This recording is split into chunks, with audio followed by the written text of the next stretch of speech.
तो सभी छात्रों को ज्योग्राफी और मेरी तरफ से गुड इवनिंग, राम राम। और पिछली क्लास में हम लोगों ने महान हिमालय के बारे में अध्ययन किया था और वहाँ हम लोग पढ़ रहे थे महान हिमालय। और महान हिमालय में हम लोगों ने सबसे पहले पढ़ा था कि महान हिमालय का विस्तार कहाँ से कहाँ तक पाया जाता है। नेक्स्ट हम लोगों ने देखा था महान हिमालय में कौन कौन सी प्रमुख पर्वत चोटियाँ पाई जाती हैं। आज हम लोग इसमें बात करेंगे कि जो महान हिमालय था, इस महान हिमालय का विस्तार हम लोगों ने देखा कि दो पर्वत चोटियों के मध्य पाया जाता है, जिसमें से पहली पर्वत चोटी थी जो कि पाक अधिकृत कश्मीर में स्थित है।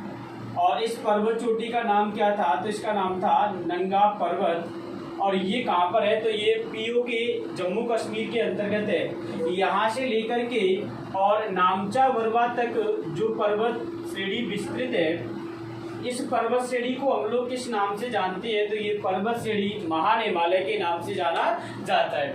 आज हम लोग बात करेंगे कि महान हिमालय में स्थित प्रमुख दर्रों की, कि इसमें कौन कौन से दर्रे पाए जाते हैं। और मैंने जैसा कि ट्रांस हिमालय में बताया था कि दर्रों को ही हम लोग किस नाम से जानते हैं, तो स्थानीय भाषा में इन्हें ला शब्द से भी जाना जाता है। तो यदि कहीं पर दर्रा लिखा हो या ला लिखा हो तो उसका मतलब क्या होता है कि जो पर्वतीय क्षेत्र होते हैं, किन्हीं दो पर्वतों के मध्य जो सकरा मार्ग होता है, जिसे हम लोग आवागमन के लिए प्रयोग करते हैं, और वही सकरा मार्ग क्या कहलाता है? तो वही दर्रा के नाम से जाना जाता है। अब अगर हम लोग महान हिमालय की बात करें तो इसमें अगर देखा जाए, यहाँ मैं एक बार सभी दर्रों के नाम लिख देता हूँ कि महान हिमालय में कौन कौन से दर्रे पाए जाते हैं। तो देखेंगे सबसे पहले हम लोग दर्रे की बात करेंगे। कौन से दर्रे की? तो वहाँ हम लोग बात करेंगे बुर्जिल दर्रा। सबसे पहले हम लोग बुर्जिल दर्रे की बात करेंगे। सेकंड हम लोग देखेंगे तो सेकंड हम लोग किस दर्रे की बात करेंगे? तो दूसरा दर्रा है जिसका नाम है जोजिला दर्रा। और ये दोनों दर्रे कहाँ पर हैं? तो ये दोनों दर्रे जम्मू कश्मीर के अंतर्गत स्थित हैं। यहाँ से भी सवाल आता है कि कभी कभी सवाल में ये पूछता है कि बुर्जिल दर्रा किस राज्य में है, या निम्न में से कौन सा दर्रा जम्मू कश्मीर में स्थित नहीं है। तो वहाँ हम लोगों को ये दर्रों के नाम और राज्य के नाम याद रखने हैं। अगर हम लोग आगे बात करें तो देखें, आगे जो दर्रा आता है उस दर्रे का नाम होगा बाडा लाचा।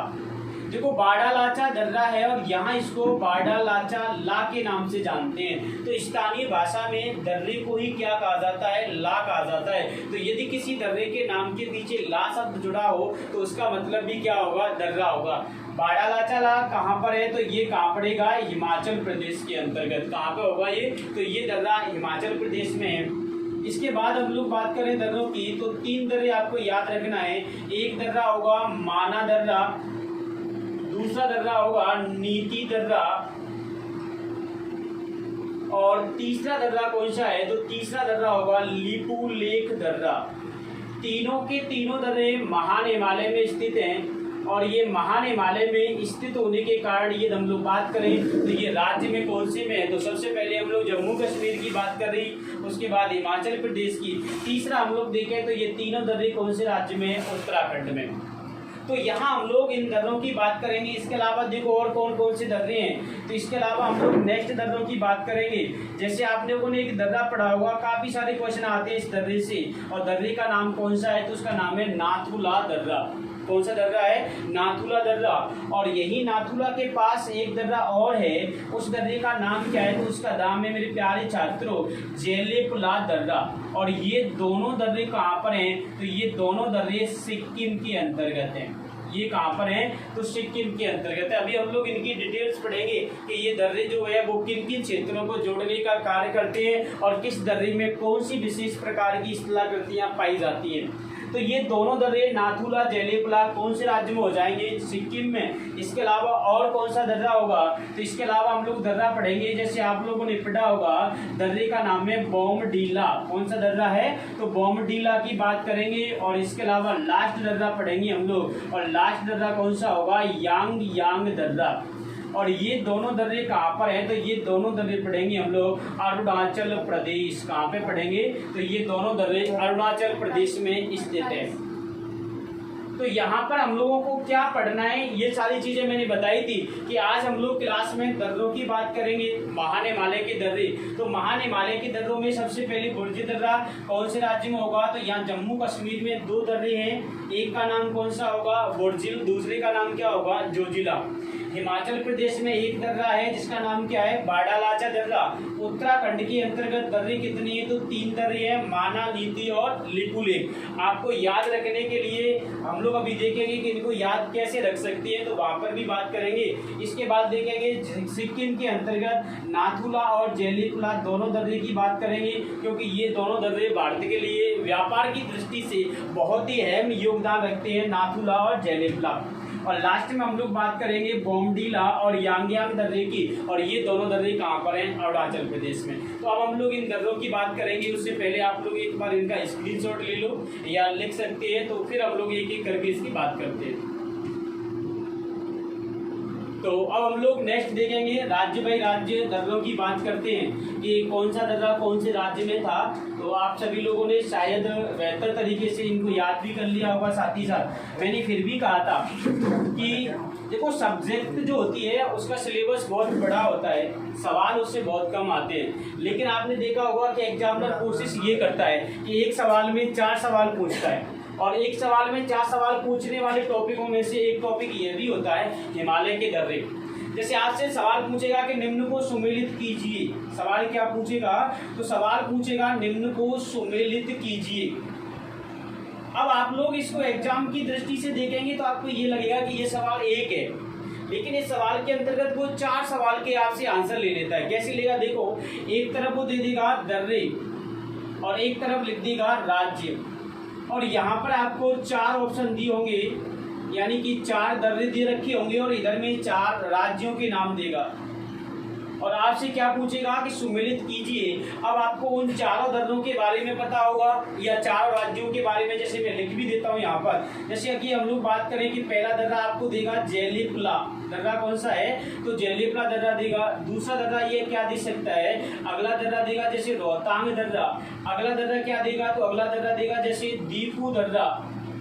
और नेक्स्ट अगला दर्रा क्या देगा, तो अगला दर्रा ये भी दे सकता है कि मानो नाथुला, या फिर हम लोग एक दर्रा ये ले लेते हैं बुर्जिल दर्रा। ये 4 दर्रे के नाम देगा, और एक तरफ राज्य कैसे देगा, देखो एक राज्य दे दिया मान लो जम्मू कश्मीर, अरुणाचल प्रदेश, इसके बाद सिक्किम, इसके बाद जम्मू कश्मीर। अब आपको ये बताना है कि कौन सा दर्रा किस राज्य में स्थित है। अब आप लोगों को यह चारों के आंसर पता होगा, तभी आप इसका आंसर सही दे सकते हैं। यानी कि आपको ये 4 ऑप्शन याद होंगे, 4 ऑप्शनों के राज्य का मालूम होगा, तभी आप इसका आंसर दे सकते हैं, अन्यथा आप इस सवाल का आंसर नहीं देंगे। तो इस सवाल का जो मार्जिन है वो कितने नंबर का है, 1 नंबर का, लेकिन सब्जेक्ट के अंदर इसका मार्जिन जो जाता है वो 4 नंबर का होता है, क्योंकि 4 ऑप्शन याद है तभी आप लोग उसको आंसर को टिक कर सकते हैं। इसकी हम लोग टिक करके देखें तो देखो जेलीपला मैंने अभी बताया था कौन से राज्य में, सिक्किम के अंतर्गत है। रोहतांग दर्रा जब हम लोग पढ़ेंगे, रोहतांग दर्रा कब आता है, जब हम लोग लघु हिमालय पढ़ेंगे। अभी हम लोग महान हिमालय पढ़ रहे हैं, इसलिए मैंने इसको अभी नहीं लिखा था। तो रोहतांग दर्रा कहाँ पर होगा, तो यहाँ रोहतांग दर्रा, जैसे कि मैंने यहाँ जम्मू कश्मीर 2 बार लिख दिया है, यहाँ हिमाचल प्रदेश ले लेते हैं। तो रोहतांग दर्रा कहाँ हो जाएगा, हिमाचल प्रदेश में। दीपू दर्रा कहाँ होगा, अरुणाचल प्रदेश में। और बुर्जिल कहाँ होगा, जम्मू कश्मीर में। तो जो आंसर उसमें दे रखा होगा वही आंसर। वैसे हम लोग निकालें तो देखो इसका आंसर क्या होगा कि पहले का सी हुआ, उसके बाद दूसरे का ए होगा, फिर तीसरे का बी होगा, फिर डी होगा।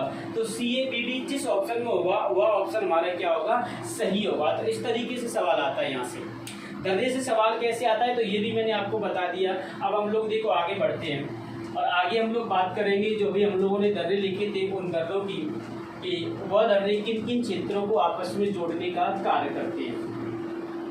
तो सबसे पहले अगर हम लोग बात करें तो सबसे पहला दर्रा हम लोगों ने देखा था कि जम्मू कश्मीर के अंतर्गत, और दर्रे का नाम क्या था, तो दर्रे का नाम था बुर्जिल दर्रा।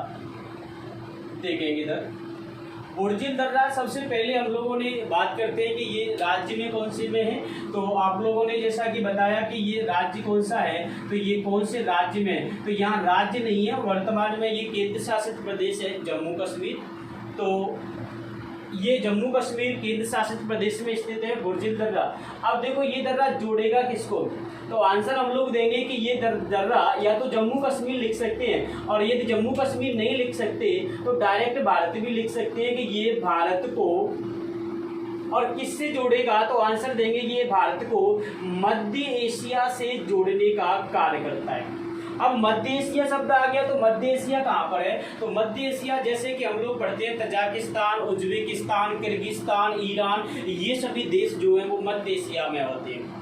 यानी कि एक सवाल और निकल के आ सकता है कि जो प्राचीन काल में, कौन से काल में, प्राचीन काल में यदि हम लोग बात करें तो प्राचीन काल में मध्य एशिया, कौन सा एशिया, मध्य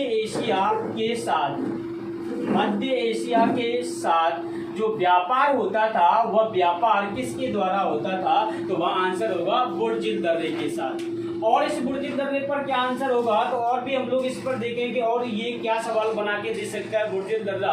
तो हम लोग यहाँ मध्य एशिया, जैसे कि मैंने अभी आपको ट्रांस हिमालय पढ़ाया था तो वहाँ 2 दर्रे बताए थे कि मध्य एशिया के जो आक्रमणकारियों ने भारत में प्रवेश किया था वो कौन से दर्रों से किया, तो वहाँ आपका आंसर था कि धूमल नाम का दर्रा था, खारदूम दर्रा था। तो यहाँ मध्य एशिया के व्यापारी जो थे वह भारत में प्रवेश करते थे पाकिस्तान के माध्यम से होकर के।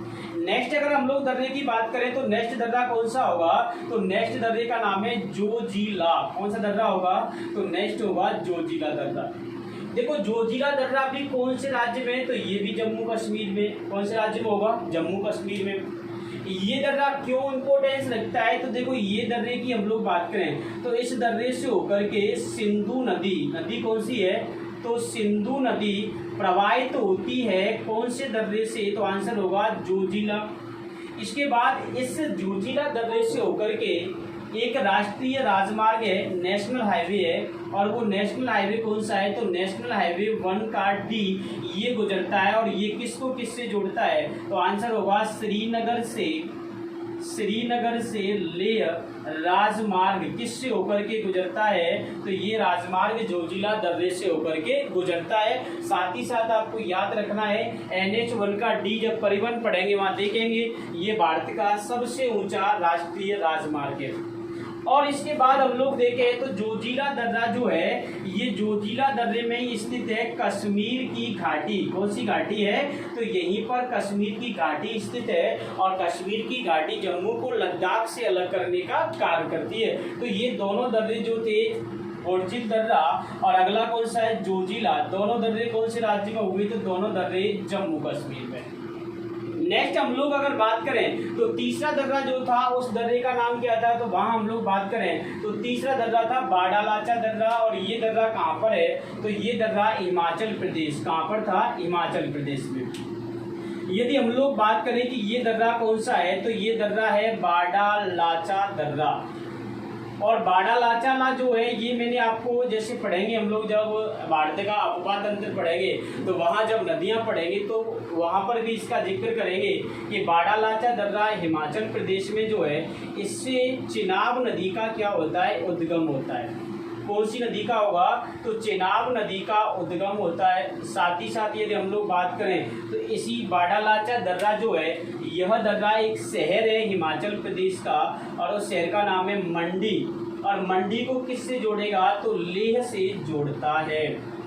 देखो मंडी जो है वो हिमाचल प्रदेश में है और लेह जो है वो कहाँ पर है, तो ये लद्दाख में है। तो आपको ऐसा भी लिखा मिल सकता है कि हिमाचल प्रदेश को लद्दाख से जोड़ने का कार्य कौन सा दर्रा करता है, तब भी आपका आंसर क्या होगा, तो आंसर होगा बाडालाचा ला। यह चिनाब नदी का उद्गम कहाँ से होता है, तो उसका आंसर भी होगा बाडालाचा ला। वहाँ हम लोग बात करेंगे कि जब चिनाब नदी निकलती है तो वह किस नाम से निकलती है, या फिर इसको यहाँ किस नाम से जाना जाता है। तो ये बाडालाचा दर्रा हुआ, जोजिला हुआ, बुर्जिल हुआ। तो ये 3 दर्रे हम लोगों ने इस चित्र के द्वारा पढ़े थे। नेक्स्ट हम लोग बात करेंगे तो नेक्स्ट दर्रे जो है वो कौन से राज्य में है, हिमाचल प्रदेश के बाद अगर हम लोग बात करें तो नेक्स्ट दर्रे है उत्तराखंड के अंतर्गत। इधर मैं नेक्स्ट दर्रे की बात करता हूँ तो उत्तराखंड में यदि हम लोग देखें तो उत्तराखंड में मैंने आपको 3 दर्रे बताए थे। कितने दर्रे बताए, 3। और ये तीनों दर्रे कौन कौन सी हैं, तो सबसे पहला दर्रा था माना दर्रा। पहला कौन सा है, माना दर्रा। और तीसरा कौन सा था, तो तीसरा मैंने बताया था लिपुलेख दर्रा। और दूसरा दर्रा कौन सा था, तो ये दूसरा दर्रा था नीति दर्रा। और तीनों दर्रों पर कॉमन सा पॉइंट याद रखना है आपको कि ये तीनों दर्रों से होकर के और क्या गुजरता है, तो यहाँ से एक यात्रा गुजरती है जिसे हम लोग कहते हैं मानसरोवर यात्रा। कैलाश मानसरोवर जो यात्रा है, यह यात्रा किस दर्रे से गुजरती है, तो माना, नीति और लिपुलेख दर्रे से गुजरती है। और इसके अलावा देखो नेक्स्ट पॉइंट क्या याद रखना है कि ये तीनों दर्रे उत्तराखंड को, किसको, उत्तराखंड को तिब्बत से जोड़ते हैं। किससे जोड़ेंगे, उत्तराखंड को तिब्बत से जोड़ते हैं। ये दोनों पॉइंट इन तीनों दर्रों के लिए कॉमन से हैं। इसके बाद हम लोग यदि लिपुलेख दर्रे की बात करें तो मेरे प्यारे छात्रों, ये दर्रा भारत और नेपाल के मध्य, किसके मध्य, भारत और नेपाल के मध्य कैसा दर्रा है, तो मध्य विवादित दर्रा है। आपसे सवाल पूछेगा कि भारत और नेपाल के मध्य कौन सा दर्रा विवादित है, तो वहां आप लोगों को आंसर देना होगा लिपुलेख दर्रा। तो आप एक बार इन दोनों चित्रों का स्क्रीनशॉट ले लो या लिख लेते हैं। नेक्स्ट हम लोग आगे की दर्रों की बात करते हैं और आगे दर्रे पढ़ेंगे हम लोग सिक्किम के अंतर्गत। तो अब हम लोग नेक्स्ट बात करेंगे सिक्किम की दर्रों की। तो ये मैंने जम्मू कश्मीर के, उसके बाद उत्तराखंड और उत्तराखंड के बाद यहाँ हम लोग अब नेक्स्ट देखें तो इसके बाद जैसे क्रम से भी हम लोग देख सकते हैं। अगर आपसे पूर्व से पश्चिम की ओर, कभी कभी ऐसा भी हो सकता है, देखो सवाल पूछने के तरीकों का कोई पता नहीं है, कब एग्जामिनर किस मूड से पेपर को सेट कर रहा है और वहाँ किस प्रकार के सवाल बनाता है, वो या तो वो जानता है या फिर एग्जाम होने के बाद हम या आप लोग जानेंगे उसको। तो वहाँ अगर ऐसा भी कभी हो जाता है कि पश्चिम से पूरब की ओर इन दर्रों का क्रम भी पूछ लेता है, तो वो क्रम भी आपको ये याद रखना है, जैसे मैं करा रहा हूँ वो क्रम भी है और साथ ही साथ राज्यों का भी वो क्रम होगा। और ऐसा भी देखें हम लोग तो यहाँ से एक चीज़ और मालूम पड़ जाती है हमें कि महान हिमालय का विस्तार भी भारत के कौन कौन से राज्यों में है, तो वो भी इसी से हम लोग बता सकते हैं। तो इसके बाद हम लोग बात करेंगे कौन से राज्य की, तो इसके बाद राज्य की बात करेंगे हम लोग सिक्किम। राज्य कौन सा है, तो राज्य सिक्किम। और सिक्किम के बारे में जैसे हम लोग पढ़ें तो सिक्किम के अंतर्गत मैंने अभी आप लोगों को 2 दर्रे बताए थे। कितने दर्रे बताए थे, 2। पहले दर्रे को हम लोग देखते हैं कि पहला दर्रा जो है वो कौन सा दर्रा है, तो ये दर्रा था आपका नाथुला।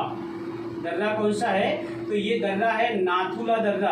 अब मैंने अभी बताया था कि ये दर्रे बहुत सारे महत्वपूर्ण तथ्य रखे हुए हैं अपने आप में, क्योंकि हम लोग यहाँ बात करें सबसे पहले तो मैं यही बात करता हूँ कि नाथुला दर्रा जो है ये राज्य कौन सा है, तो ये राज्य मैंने जैसे पहले भी लिख दिया, फिर एक बार लिख देता हूँ कि राज्य जो है वो कौन सा होगा, सिक्किम के अंतर्गत है। नेक्स्ट हम लोग नाथुला दर्रे की बात करें तो जो भारत है, भारत और चीन के मध्य, भारत और चीन के मध्य व्यापार जो होता है वो सर्वाधिक व्यापार किस दर्रे से होता है, तो वहाँ आंसर होगा नाथुला दर्रा। जब इतिहास में हम लोग प्राचीन काल पढ़ेंगे तो वहाँ एक मार्ग पढ़ेंगे और वो मार्ग कौन सा होगा, तो मार्ग होगा सिल्क रूट। कौन सा होगा, सिल्क रूट होगा, जो प्राचीन काल में पढ़ेंगे। रेशम मार्ग जिसको बोलते हैं, क्या कहा जाता है, रेशम मार्ग के नाम से जानते हैं। तो आपसे सवाल पूछेगा कि ये सिल्क रूट जो है या रेशम मार्ग जो है ये किस दर्रे से होकर के गुजरता था या गुजरता है, तो वहाँ भी आंसर होगा नाथुला दर्रा। इसके बाद देखो इस दर्रे का निर्माण जो है वह किसके द्वारा किया गया, तो यहाँ एक निर्माण किया गया जिसका नाम है चुम्बी नदी। नदी कौन सी होगी, तो चुम्बी नदी के द्वारा किसका निर्माण किया गया, नाथुला दर्रे का निर्माण किया गया। और ये नदी जो है यही सिक्किम के अंतर्गत एक चुम्बी घाटी का निर्माण करती है। उस घाटी को काट करके ही यह दर्रा क्या किया गया है, निर्मित किया गया है। तो ये आपको याद रखना है कि किस नदी के द्वारा इसका निर्माण हुआ है, तो वह नदी का आप लोग नाम याद रखेंगे, चुम्बी नदी। इसके बाद देखो आगे अगर हम लोग बात करें 1962 का जब भारत और चीन के मध्य युद्ध हुआ, तो 1962 के भारत चीन युद्ध के पश्चात दोनों देशों के मध्य कुछ समय के लिए संबंध जो थे वो क्या हो गए थे, खराब हो गए थे। दोनों एक दूसरे के विरोधी हो गए। जब विरोधी हो गए तो इस दर्रे को भारत ने क्या कर दिया, बंद कर दिया।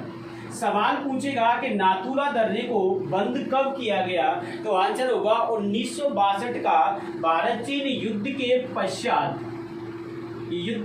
पश्चात इस दर्रे को क्या कर दिया गया, बंद किया गया।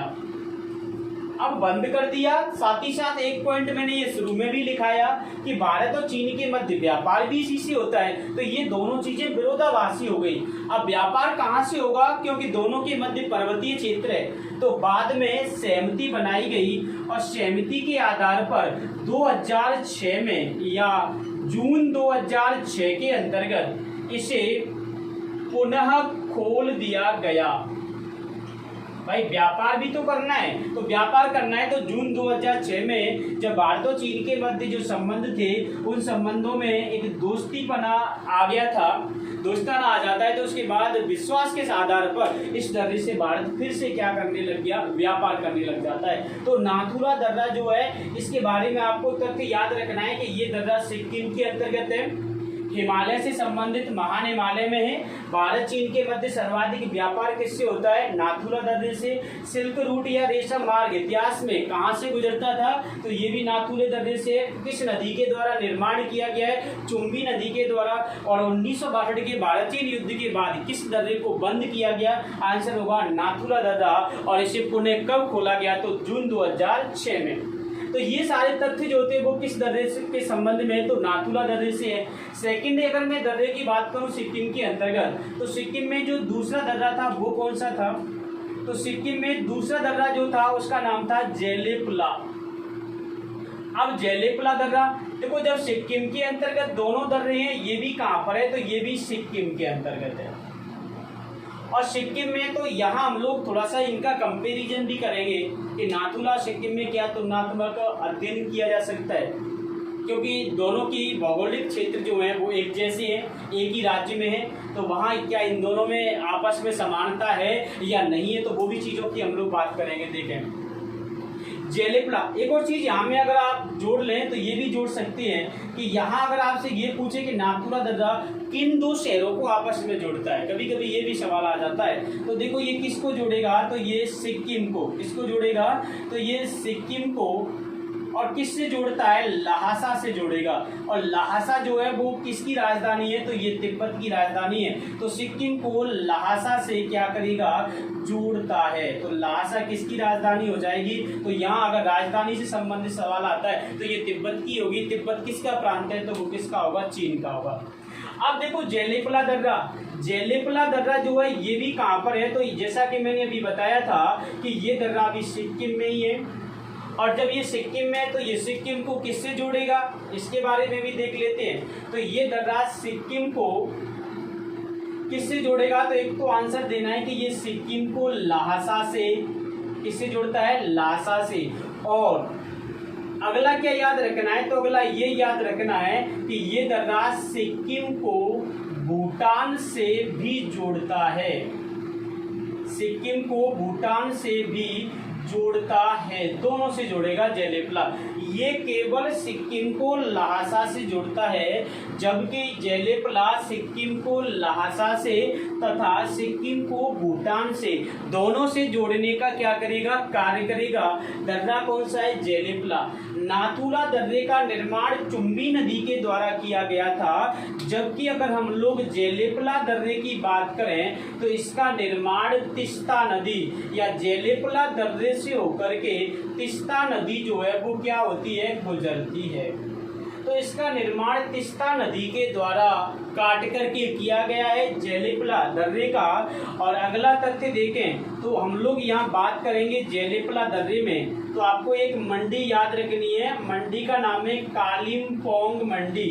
कौन सी मंडी है, कालिम्पोंग की मंडी है। और ये मंडी कहाँ पर है, असम। तो ये कालिम्पोंग मंडी को लहासा से जोड़ता है, किससे जोड़ेगा, लहासा तिब्बत से जोड़ता है। ये तथ्य मैं क्यों लिखा रहा हूँ, ये भी बात अभी हम लोग करेंगे कि कालिम्पोंग मंडी को लहासा से जोड़ता है, इसका मतलब क्या है। देखो आप लोगों को कुछ मंडियों के बारे में जब आप लोग अध्ययन करेंगे तब हम लोग वहाँ बात करेंगे। जैसे सवाल आता है, पहला सवाल मैं यहाँ लिखूँ कि सवाल होगा भारत की सबसे बड़ी, ओनली एक शब्द जोड़ेगा मंडी। एक सवाल तो ये होगा। अगला सवाल क्या होगा, देखो भारत की सबसे बड़ी अंतरराष्ट्रीय व्यापारिक मंडी। दोनों सवाल और दोनों के आंसर भी अलग अलग हैं। देखो भारत के अंतर्गत सबसे बड़ी मंडी कौन सी है अगर ये बात करें, और अंतरराष्ट्रीय व्यापार, यहाँ पहले तो ये समझ लेते हैं कि दोनों सवालों में अंतर क्या है। यहाँ ये नॉर्मल सवाल पूछ रहा है मंडी के बारे में, जो भारत के अंतर्गत स्थित है, चाहे वो उससे हम लोग अंतरराष्ट्रीय व्यापार करते हो, चाहे उससे अंतरराज्यीय व्यापार करते हो, चाहे उससे हम लोग अंतर क्षेत्रीय व्यापार करते हो, चाहे वो व्यापार किसी भी प्रकार का होता हो, लेकिन केवल वो क्या होनी चाहिए, तो केवल वो मंडी हो। एक तो ये सवाल है। यहाँ क्या बात कर रहा है, तो देखो यहाँ बात कर रहा है कि ये उस मंडी की बात कर रहा है जिस मंडी से केवल अंतरराष्ट्रीय व्यापार होता है, यानी कि भारत अन्य देशों के साथ जो व्यापार करता है, इस प्रकार की सबसे बड़ी मंडी कौन सी होगी। तो मेरे प्यारे छात्रों, यदि इसका आंसर देखें तो भारत की अंतरराष्ट्रीय व्यापार की दृष्टि से सबसे बड़ी मंडी कौन सी है, तब आंसर होगा कालिम्पोंग मंडी, असम। किसकी दृष्टि से, अंतरराष्ट्रीय व्यापार की दृष्टि से भारत की सबसे बड़ी मंडी कौन सी है, आंसर होगा कालिम्पोंग। और यदि केवल ये पूछे कि भारत की सबसे बड़ी मंडी कौन सी है, तो एक बार सभी लोग कमेंट करके जल्दी से जल्दी बताएं कि इसका आंसर क्या होगा भारत की सबसे बड़ी मंडी का। तो यहाँ हम लोग बात करें तो देखो मैं यहाँ बता देता हूँ आपको आंसर कि ये जो मंडी है वो कौन सी है, तो ये मंडी है आजादपुर। कौन सी मंडी है, आजादपुर मंडी है, जो कहाँ पर है, तो ये नई दिल्ली के अंतर्गत है। आजादपुर मंडी जो है ये हमारे भारत की सबसे बड़ी मंडी है भारत के अंदर। यहाँ पर अगर हम लोग देखें तो यहाँ भारत के अंतर्गत एक ही मंडी के अंतर्गत समस्त चीज़ों का आयात निर्यात, या फिर वहाँ कह सकते हैं कि यहाँ पर अनाज मंडी, फल मंडी, सब्जी मंडी, सभी मंडियाँ एक ही जगह पर आपको देखने को मिल जाएंगी आजादपुर के अंतर्गत। तो ये मंडी भारत की सबसे बड़ी मंडी है, क्योंकि आपने देखा होगा जैसे धौलपुर की बात करें तो अनाज मंडी अलग होती है, सब्जी मंडी अलग होती है, फल मंडी अलग होती है, तो ये सभी अलग अलग होती है, जबकि यहाँ एक ही जगह पर सारी चीज़ें मिलती हैं। तो इस दृष्टि से हम लोग देखें तो ये भारत की सबसे बड़ी मंडी है और ये अंतर्राष्ट्रीय व्यापार की दृष्टि से थी। तो ये नाथुला और जेलीकुला दोनों दर्रे सिक्किम के अंतर्गत हैं। दोनों का इम्पोर्टेंस क्या है वो सारी चीज़ें मैंने लिखी। भारत और चीन के मध्य व्यापार होता है और ये चीन को, भारत को, सिक्किम को लासा से जोड़ता है, जबकि वो सिक्किम को लासा के साथ साथ भूटान से भी जोड़ेगा। या तिस्ता नदी गुजरेगी या चुम्बी नदी गुजरेगी। ये जो नाथुला दर्रा है इससे भारत और चीन के मध्य सर्वाधिक क्या होता है, व्यापार होता है। तो ये चीन के साथ सिक्किम के अंतर्गत स्थित महान हिमालय के दर्रे थे। अब अगर हम लोग बात करें अगले दर्रों की, तो देखो अगले दर्रे और हम लोग यही देख लेते हैं। अगले दर्रे मैंने बताए थे कि एक दर्रा तो आपका कौन सा था, तो वो दर्रा था बोमडीला। दर्रा कौन सा है, तो ये दर्रा है बोमडीला। और बोमडीला कहाँ पर है, तो ये है अरुणाचल प्रदेश में। कहाँ पर है, अरुणाचल प्रदेश में। और ये दर्रा क्या इंपोर्टेंस रखता है वो भी देख लो भाई। ये दर्रा क्या रखेगा, तो ईटानगर कह लो। क्या कह सकते हैं हम लोग, ईटानगर, या ऐसा कह सकते हैं कि अरुणाचल प्रदेश को, किसको, अरुणाचल प्रदेश को और किससे जोड़ता है, तो अरुणाचल प्रदेश को तिब्बत से जोड़ता है। किससे जोड़ेगा, अरुणाचल प्रदेश को तिब्बत से जोड़ता है। कौन सा दर्रा, बोमडीला दर्रा।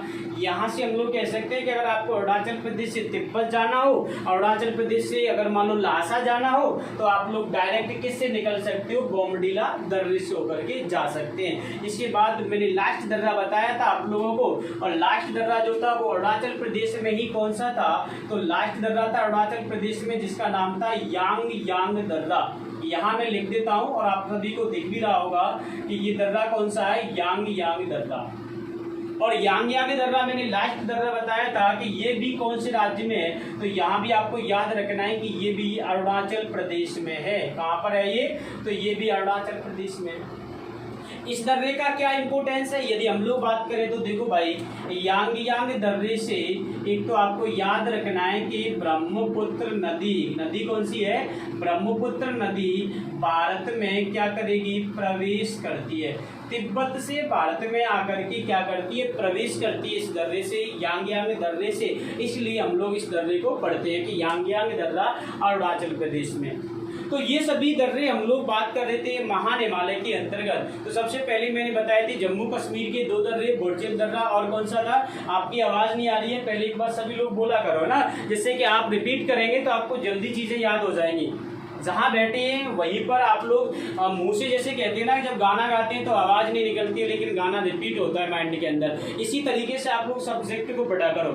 तो मैंने बताया था जम्मू कश्मीर में 2 दर्रे थे, पहला दर्रा पढ़ाया था बोरचेल दर्रा और दूसरा कौन सा था, जोजिला। दोनों कहाँ पर है, जम्मू कश्मीर में। उसके बाद हम लोगों ने देखा अगला राज्य था हिमाचल प्रदेश, दर्रा कौन सा था, बाड़ालाचा दर्रा। उसके बाद राज्य था उत्तराखंड, वहाँ दर्रा कौन सा था, तो देखो वहाँ दर्रे थे, एक तो दर्रा था माना, दर्रा कौन सा था, माना दर्रा। एक दर्रा था जिसका नाम था लिपू लेक, एक कौन सा था, लिपू लेक। और एक दर्रा था जिसका नाम था नीति, एक कौन सा था, नीति। तो आप लोग कैसे याद रखेंगे, तो ऐसे भी याद रख सकते हैं कि उत्तराखंड के जो दर्रे हैं वहाँ कौन रहती है, तो हेमा मालिनी। तो मालिनी के नाम से आप इसको याद रख सकते हैं। कैसे याद रखेंगे, तो मालिनी, हेमा मालिनी। तो माँ से बनेगा माना, ली से बनेगा लिपू लेक और नी से बनेगा नीति। तो ये तीनों दर्रे जो है वो कौन से राज्य में, तो ये तीनों दर्रे महान हिमालय के उत्तराखंड के अंतर्गत स्थित है। इसके बाद हम लोगों ने 2 दर्रे सिक्किम के पढ़े थे, पहला कौन सा था, नाथुला और दूसरा कौन सा था, जेलिपला। दोनों दर्रे सिक्किम के अंतर्गत हैं। उसके बाद 2 दर्रे अरुणाचल प्रदेश के याद रखने हैं, एक कौन सा है, बोमडीला और एक कौन सा, यांग दर्रा। तो ये सभी दर्रे महान हिमालय में स्थित प्रमुख दर्रे हैं। इसके बाद हम लोग बात करेंगे महान हिमालय में पाई जाने वाली प्रमुख घाटियों की। तो घाटियों के साथ इसको हम लोग समाप्त करेंगे। तो एक बार आप लोग इसका स्क्रीनशॉट ले लो।